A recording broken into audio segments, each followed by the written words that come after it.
In 1945, amidst the desolate, sun-scorched wastelands of New Mexico, the United States constructed the most impregnable scientific fortress in human history. They called it Los Alamos. This unprecedented, top-secret endeavor, known as the Manhattan Project, consumed over $2 billion and mobilized a staggering workforce of 130,000 engineers, physicists, and military personnel. The security protocols implemented at this facility bordered on sheer paranoia. Electrified double fencing, heavily armed guard towers, K-9 units, and a relentless 24/7 military intelligence presence formed a physical barrier that seemed utterly impenetrable. It was said that not even a desert fly could breach the checkpoints of Los Alamos without being interrogated. Yet, this colossal multi-million-dollar mechanical defense system was effortlessly bypassed. The infiltrator was not a heavily armed battalion of special forces, nor a phantom assassin operating in the dead of night. It was a slender, bespectacled theoretical physicist, calmly walking through the front gates with the highest-level security clearance badge pinned to his chest. You are about to witness one of the most catastrophic security failures of the 20th century, a mastermind theft of mechanical and physical engineering that permanently altered the global balance of power and brought the steadfast Anglo-American alliance to the brink of absolute collapse. In the early 1940s, the United Kingdom stood as the global pioneer in drafting the initial theoretical frameworks for atomic weaponry, operating under the highly classified Tube Alloys Project. However, the relentless, devastating toll of the Second World War had severely crippled the empire's economy and industrial manufacturing capacity. Confronted with the harsh, undeniable reality that Britain lacked the immense financial resources and precision engineering infrastructure required to physically construct an atomic bomb, Prime Minister Winston Churchill and President Franklin D. Roosevelt signed the historic Quebec Agreement in 1943. This landmark treaty officially merged the brilliant minds of the British Tube Alloys Initiative into the monumental American atomic effort. The United Kingdom dispatched their most exceptional scientific prodigies across the Atlantic. These elite minds were vetted by the British government and subsequently granted supreme, unrestricted access to the Pentagon's most sensitive nuclear data. Among this group of brilliant intellects was a German-born theoretical physicist holding British citizenship. His name was Klaus Fuchs. However, a terrifying truth lay hidden beneath the surface, a truth completely undetected by the counterintelligence networks on both sides of the Atlantic. Klaus Fuchs was not merely a dedicated scientist. He was a deeply entrenched, clandestine operative who had been actively recruited by Soviet intelligence long before the war even reached its peak. The ease with which Fuchs infiltrated the Los Alamos fortress stands as the ultimate testament to the catastrophic failure of mechanical and systemic defenses against human ingenuity and deception. American military intelligence, known as G2, committed a fatal hubristic error by placing absolute trust in their allied security apparatus. Washington essentially outsourced the entire background vetting process to Britain's domestic intelligence agency, MI5. And this prestigious, globally feared counterintelligence machine, blinded by its own systemic flaws, completely overlooked Fuchs' heavily documented history as a radical communist sympathizer during his university years in Germany. Armed with a flawless, government-stamped pass from London, Klaus Fuchs walked directly into the nerve center of the Manhattan Project. Upon his arrival, Fuchs was immediately assigned to the highly restricted T Division, the theoretical core of the facility. Here, he was tasked with solving the most agonizing physical and mechanical engineering problem of the entire atomic era, the plutonium-239 implosion core. American scientists had recently made a devastating discovery. The relatively simple gun-type detonation design, where one subcritical mass of nuclear material is fired into another, would work perfectly for uranium, but it was physically impossible to use with plutonium. Plutonium possesses an incredibly high rate of spontaneous neutron emission and an exponentially faster fission speed. If a gun-type mechanism were used, the two masses of plutonium would begin reacting aggressively before they were fully compressed together. This mechanical flaw results in what physicists call a fizzle, a premature, localized detonation. The bomb's core would literally tear itself apart in a weak, dirty explosion. Releasing a harmless burst of heat, instead of the apocalyptic, volcanic devastation it was designed to unleash. To tame this subatomic monster, the engineers of the Manhattan Project had to invent an entirely new, unprecedented detonation mechanism that had never existed in the history of military engineering. They called it the implosion assembly. Inside T Division, Klaus Fuchs worked directly with massive, room-sized IBM electromechanical calculators, where punch tapes ran continuously day and night, processing agonizingly complex, non-linear differential equations of fluid dynamics. The Americans were completely oblivious to the fact that every ounce of computing effort, every top-secret physical parameter that cost hundreds of millions of dollars to calculate, was being perfectly absorbed by Fuchs's genius-level intellect. He didn't need to physically steal a single piece of paper from the mechanically locked, cipher-secured filing cabinets. He simply walked the classified corridors, studied the intricate mechanical blueprints, debated with the world's top engineers, and permanently stored the entire operational schematic of the doomsday machine within his mind. Every critical parameter regarding extreme pressure, internal temperature fluctuations, metal density, and the exact propagation speed of shockwaves through solid metal spheres was meticulously analyzed and memorized by Klaus Fuchs. He understood with chilling clarity that the United States was holding the mechanical key to a weapon capable of erasing entire civilizations. And as a Soviet spy, operating under the codename REST, his supreme, unwavering mission was to obliterate that technological monopoly. He was going to transfer this magnificent triumph of mechanical engineering directly to Moscow. The arrogant complacency of the Anglo-American alliance had created a lethal vacuum. They confidently believed that their impenetrable walls and complex mathematics would serve as the ultimate barrier against any nation attempting to copy their nuclear technology. But they were fundamentally wrong. Your enemy does not need to reinvent the wheel when they have successfully planted a superior, calculating mind at the very center of your drafting table. This was not merely a bomb, it was a colossal 4.6-ton mechanical clock of death. If there were a microscopic error, a deviation of a single microsecond in its intricate firing sequence, this apocalyptic machine would instantly be reduced to a useless, expensive lump of metallic slag. To truly comprehend the devastating magnitude of this espionage, one must first anatomically dissect the physical structure of the Fat Man prototype, peering deep into the mechanical abyss of its revolutionary implosion core. The black heart of this beast was a subcritical, solid spherical core of plutonium-239. It was meticulously alloyed, with precise measurements of gallium, to stabilize its highly volatile, phase-shifting crystal structure.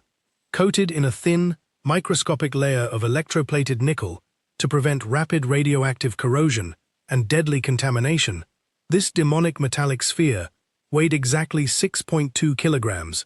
It was roughly the size of an ordinary orange, yet it contained enough latent thermal and kinetic energy to instantly vaporize towering skyscrapers and incinerate human flesh within a multi-mile radius. Deep within the absolute geometric center of this plutonium sphere rested a microscopic, highly classified triggering mechanism known to the engineers as the Erkin initiator. This tiny, intricate pellet was composed of highly radioactive polonium-210 and stable beryllium, carefully separated by a fragile layer of gold foil. The incoming implosion shockwave was mathematically required to crush this initiator with such violent, overwhelming force that the gold barrier ruptured instantly, aggressively mixing the elements to release a sudden, massive burst of neutrons at the exact millisecond the plutonium reached its maximum physical compression. However, the true, insurmountable engineering marvel of the Manhattan Project was not the radioactive core itself, but the insanely complex mechanical apparatus designed to compress it. The scientists of Los Alamos encased the plutonium within an intricate, multi-layered sphere consisting of 32 meticulously cast explosive lenses. These high-explosive blocks were arranged precisely like the interlocking pentagons and hexagons of a massive, deadly soccer ball. These lenses were not constructed of glass or optical material, but of alternating, precision-machined layers of high explosives. a fast-burning outer layer, known as composition B, and a dense, slow-burning inner cone, called barytol. Between the explosives and the core sat a thick, heavy tamper of natural uranium-238, designed to reflect escaping neutrons back into the atomic fire, and an inner pusher layer of aluminum to perfectly smooth out the converging shockwave. The operational physics behind this detonation mechanism were breathtakingly ruthless and pushed the boundaries of known mechanical science. When the primary firing circuit was triggered, 32 highly advanced exploding bridge-wire detonators, known as EBWs, had to discharge a massive electrical pulse simultaneously. The tolerance for mechanical error was practically zero. They had to fire with absolute microsecond simultaneity. The resulting shockwave roared through the fast-burning composition B, slamming into the dense barytol layer. Because the shockwave traveled slower through the barytol, the physical curvature of the explosive lenses acted exactly like optical lenses refracting light, violently bending and reversing the explosive force inward, focusing it with terrifying precision toward the center of the sphere. This converging wave of unimaginable kinetic energy accelerated at a terrifying velocity of 8,000 meters per second, violently compressing the solid plutonium core under tens of millions of atmospheres of pressure. In a microscopic fraction of a millisecond, the metallic core's density was crushed to over twice its normal state. It instantaneously crossed the terrifying physical threshold of critical mass, igniting an uncontrollable, apocalyptic nuclear chain reaction. This implosion system was a supreme mechanical masterpiece, born from agonizing trial and error. It consumed colossal amounts of electricity, tens of thousands of man-hours, and the relentless, deafening mechanical crunching of early IBM electromechanical calculators working around the clock.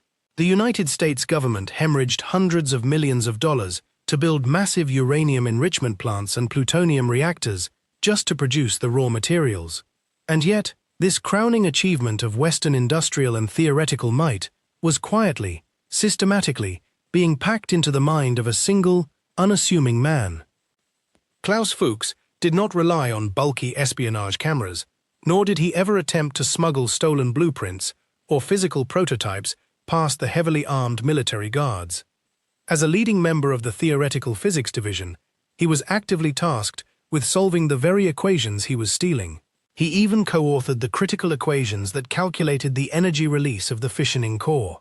Gifted with an extraordinary eidetic memory and a profound intuitive understanding of theoretical physics, Fuchs mentally recalculated the complex differential equations of fluid dynamics.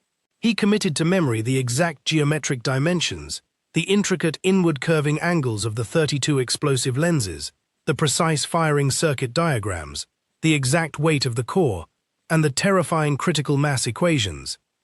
While the Allied nations exhausted their economies to manufacture these impossible physical components, Fuchs simply observed the explosive test results, absorbed the mathematical proofs on the chalkboards, and walked out the heavily fortified front door of Los Alamos. He successfully extracted the absolute core metrics of the weapon, essentially stealing an entire decade of cutting-edge industrial research and billions of dollars of engineering development, without leaving a single, solitary trace of mechanical tampering. The most devastating technological secret in the history of human warfare was no longer securely confined behind the electrified fences of the New Mexico desert. The blueprint for the apocalypse was actively walking toward the Eastern Bloc, carried within the neural pathways of a spy. How do you physically transport the most destructive mathematical equations and precise mechanical blueprints in human history out of the most heavily guarded military installation on Earth? The answer is as terrifying as it is mundane. You do not use heavily armored military convoys, nor do you rely on encrypted radio transmissions that the National Security Agency could intercept and trace. You use a cheap, unassuming leather briefcase. This was the chilling reality of the ultimate espionage war. The monumental, unseen struggle between Soviet intelligence and the emerging American counterintelligence network was not fought with massive troop movements or heavy artillery, but with quiet, deadly exchanges in the shadows of civilian life. Klaus Fuchs, having successfully downloaded the complete mechanical anatomy and physical parameters of the Fat Man implosion core into his genius-level intellect, now faced the ultimate logistical nightmare: extraction. To execute this catastrophic transfer of classified data, Fuchs operated under the highest level of Soviet tradecraft. He did not act alone. He was tightly bound to a shadowy, highly disciplined network of couriers, the most critical of whom was a quiet, unremarkable chemist named Harry Gold, operating under the KGB codename Raymond. Their meetings were never held in dark, cinematic alleys or secret underground bunkers, but in the most ordinary, overlooked, and mundane locations across the United States. A crowded, sunlit bridge in Santa Fe, New Mexico, a noisy, smoke-filled pub in Cambridge, Massachusetts, a quiet, unassuming street corner in New York City. In these fleeting, breathless moments of contact, lasting no more than a few seconds, the geopolitical destiny of the 20th century was quietly handed over to the enemy. The sheer volume and complexity of the mechanical data Fuchs had to transmit was staggering. He could not simply steal and hand over hundreds of original blue cyanotype blueprints. A random security search would instantly guarantee his execution for high treason. Instead, working late into the night in the absolute privacy of his quarters, Fuchs meticulously reconstructed the atomic bomb entirely from his eidetic memory. Using a simple fountain pen and thin, translucent sheets of civilian research paper, he hand-drew the exact geometric angles and convergence ratios of the 32 explosive lenses. He wrote down the precise critical mass calculations of the plutonium core, the specific detonator timing sequences measured in absolute microseconds, and the agonizingly complex nonlinear differential equations governing fluid dynamics during the violent implosion phase. The sheer audacity of the theft was matched only by the extreme technical density of the stolen material. Fuchs did not just provide the Soviet Union with the theoretical concept, he provided the exact mechanical execution. He detailed the precise chemical composition of the fast-burning Composition B and the dense, slow-burning baratol explosives. He provided the exact millimeter-perfect dimensional tolerances required for the aluminum pusher plate and the heavy, natural uranium tamper. He even included the highly classified metallurgical techniques required to alloy the volatile plutonium with gallium, a crucial step to stabilize its crystal structure and prevent it from transitioning into a brittle, useless state at room temperature. He had successfully condensed billions of dollars of cutting-edge American industrial research into a few dozen pages of dense, highly technical physical mathematics. He then casually folded these papers, slipped them into an ordinary manila folder containing mundane civilian physics research, and walked right past the heavily armed military police at the Los Alamos checkpoints.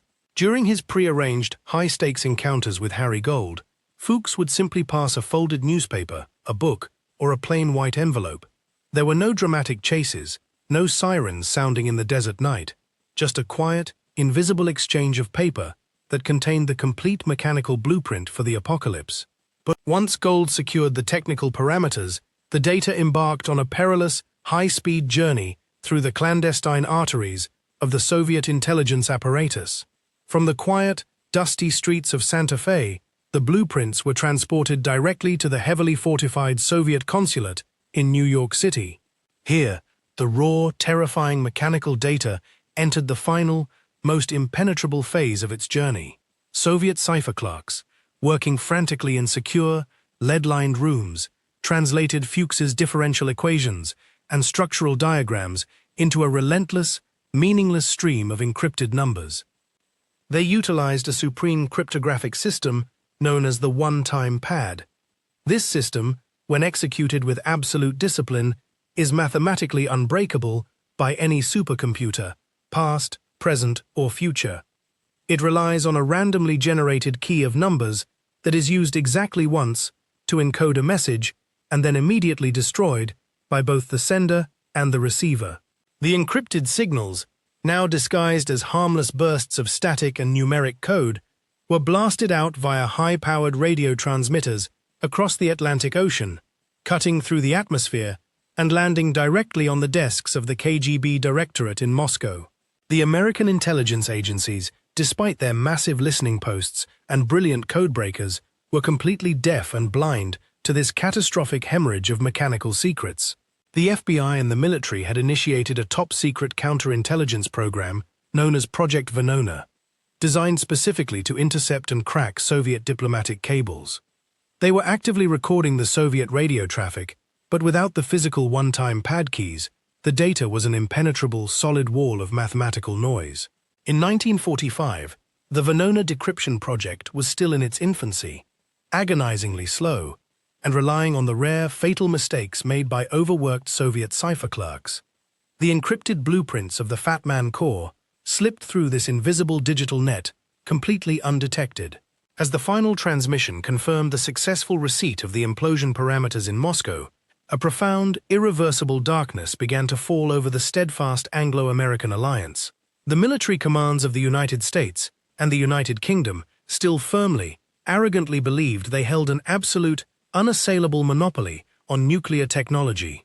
They calculated that the Soviet Union, devastated by the brutal Eastern Front and lacking the immense industrial infrastructure required for precision uranium enrichment and advanced metallurgy, would need at least another 10 to 15 years to even conceptualize a working atomic weapon. They were devastatingly wrong. Thanks to a single British naturalized physicist and a network of invisible couriers, the Soviet Union did not have to spend a decade wandering in the dark, wasting millions of rubles on dead-end mechanical theories. They had just been handed the exact, proven, microscopically precise blueprints of the most destructive mechanical device ever conceived by human minds.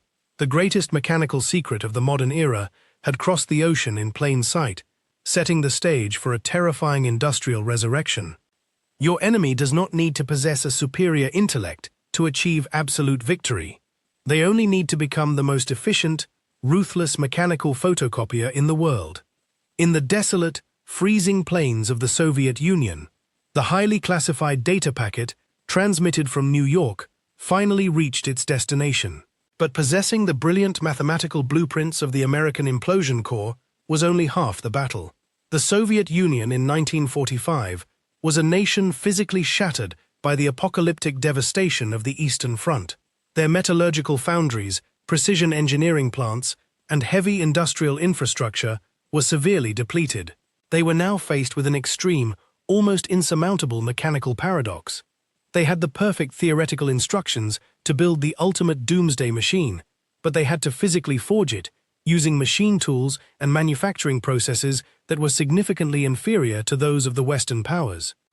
The monumental task of translating these stolen American equations into cold, heavy steel and radioactive isotopes fell to Igor Kurchatov, the brilliant director of the Soviet nuclear weapons project. When Kurchatov reviewed the dense, handwritten notes supplied by Klaus Fuchs, he immediately recognized the terrifying physical complexity of the device. The requirement to precisely machine 32 interlocking explosive lenses with absolute geometric perfection, and to cast a perfectly spherical core of highly volatile plutonium, pushed Soviet manufacturing capabilities to their absolute breaking point. The Americans had utilized massive, highly specialized factories, vacuum-sealed casting chambers, and the most advanced micrometers available to achieve these tolerances. The Soviets had to replicate these microscopic physical standards in secretive, hastily constructed heavy machinery plants deep within the Ural Mountains, operating under grueling, primitive conditions. At this critical juncture, the ruthless director of the Soviet secret police and the ultimate overseer of the atomic project, Lavrenti Beria, issued a terrifying, draconian directive to the engineering teams. His order was absolute, blind, unquestioning replication.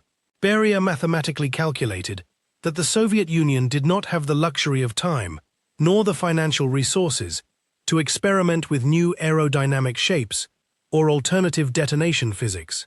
Therefore, the Soviet mechanical engineers and metallurgists were strictly, violently forbidden from altering a single millimeter of the stolen American design. There was to be no indigenous innovation, no structural optimization, and absolutely no creative deviation from the parameters provided by Fuchs. They were forced to meticulously copy 100% of the Fat Man blueprint. This extreme directive meant that the Soviets intentionally copied not only the brilliant mechanical solutions, but also the heavy, redundant structural reinforcements and any potential, undetected physical flaws inherently designed by the scientists at Los Alamos. For instance, if the Americans had used a specific, overly thick layer of duralumin for the outer ballistic casing, simply because they lacked the time to calculate a thinner, lighter alternative. The Soviet engineers were forced to cast that exact same heavy duralumin shell. Beria's logic was brutally effective. If the American machine successfully detonated at the Trinity site and over Nagasaki, then an exact, molecule-for-molecule Soviet clone would also detonate, thereby eliminating any risk of systemic mechanical failure due to untested indigenous modifications. Under the suffocating pressure of potential execution for failure, the Soviet metallurgical and engineering facilities went into a terrifying state of industrial overdrive. Giant hydraulic presses slammed down, forging the heavy external armor plates. They aggressively reverse-engineered the complex explosive chemistry required to manufacture the fast-burning Composition B and the slow-burning baratol. Soviet chemists and munitions experts worked frantically with highly unstable materials, carefully pouring the molten high explosives into precisely calibrated molds to create the exact hexagonal and pentagonal shapes required for the implosion lenses. A deviation of even a fraction of a degree in the curvature of these lenses would ruin the spherical shockwave and result in a physical fizzle. Furthermore, they struggled immensely with the radioactive core itself. They had to successfully replicate the highly classified metallurgical techniques required to alloy the raw, highly reactive Soviet plutonium-239 with gallium. This was an extremely hazardous, toxic process that involved melting the heavy metals in specialized vacuum induction furnaces, constantly monitoring the volatile phase shifts of the plutonium crystal lattice. It had to be replicated perfectly to ensure the core would remain structurally stable at room temperature and would not mechanically fracture before the explosive shockwave violently crushed it. Through sheer, brutal industrial force, relentless physical labor, and the uncompromising mechanical blueprints of a British traitor, the Soviet atomic bomb physically materialized on the assembly line. It was officially designated as the RDS-1, known to the engineers as First Lightning. When the final heavy steel casing was bolted shut over the intricate implosion sphere, the resulting mechanical beast was a terrifying, perfect mirror image of its American predecessor.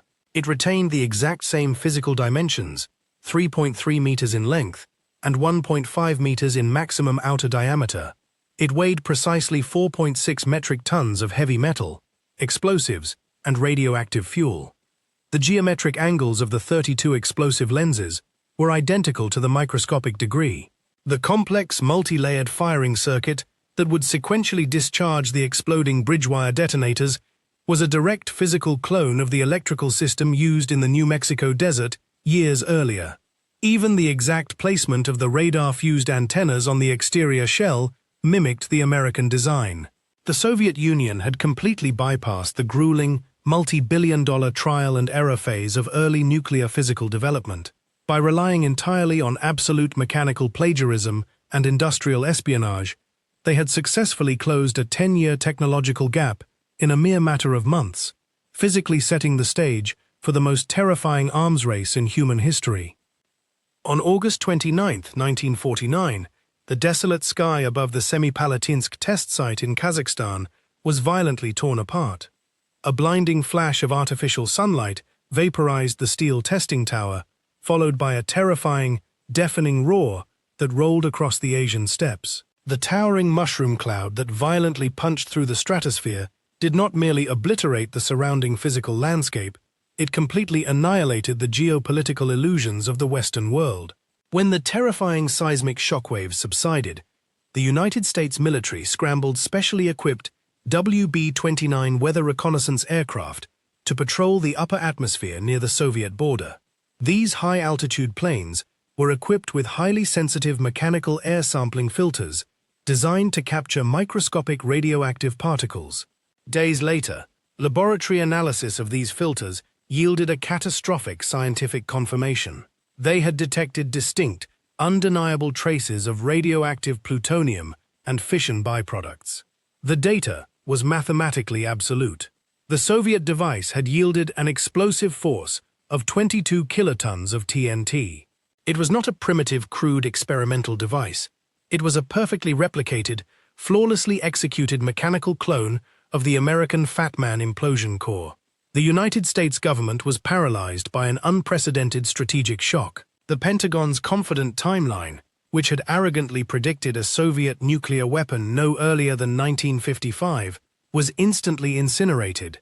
As the terrifying reality of the RDS-1 detonation set in, the invisible cryptographic war being waged by the American Venona project finally yielded a breakthrough. Deep inside the encrypted Soviet cables that had been intercepted years earlier, American codebreakers pieced together the fatal mathematical fragments that exposed the devastating truth. The meticulously hidden identity of the operative known as REST was finally mathematically verified. It was Klaus Fuchs, the very man the British government had sworn was a loyal, thoroughly vetted scientific genius, had single-handedly orchestrated the greatest transfer of mechanical weaponry in human history.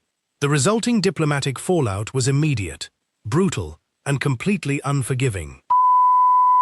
Trust between Washington and London, forged in the fires of the Second World War, evaporated instantly. In a state of absolute panic and overwhelming betrayal, the United States Congress swiftly passed the draconian McMahon Act. This severe legislative action slammed the heavy steel doors shut on any future nuclear cooperation with the United Kingdom. The British government was abruptly cut off, denied all access to the very atomic engineering data they had fundamentally helped to create. The United Kingdom, the proud empire that had first drafted the theoretical blueprints for the atomic age under the Tube Alloys project, was now utterly isolated. They were forced to endure the agonizing, financially crippling process of rebuilding their entire nuclear infrastructure from absolute zero, without a single shred of American mechanical assistance. The catastrophic legacy of the Klaus Fuchs espionage crisis serves as a terrifying, timeless testament to the ultimate vulnerability of advanced engineering. It is a grim, historical reminder that a multi-billion-dollar mechanical apparatus, guarded by the most sophisticated physical security systems and the most advanced military perimeters ever conceived, is ultimately meaningless. The most devastating weapons are not defeated by superior firepower, but by the quiet, devastating failure of the human element. The fortress of Los Alamos was breached, not by a mechanical failure, but by a single mind carrying the weight of the apocalypse. But what happens when the stolen technology is not a nuclear bomb, but a hypersonic delivery system capable of striking any city on Earth in under 30 minutes? In our next deep dive, we will expose the terrifying mechanical secrets of the most feared aerospace weapon currently hidden in the Eastern Bloc, and why the West is desperately scrambling to reverse engineer its aerodynamic flaws before it is too late. Make sure to subscribe to the Time Weaver so you do not miss this unprecedented mechanical autopsy.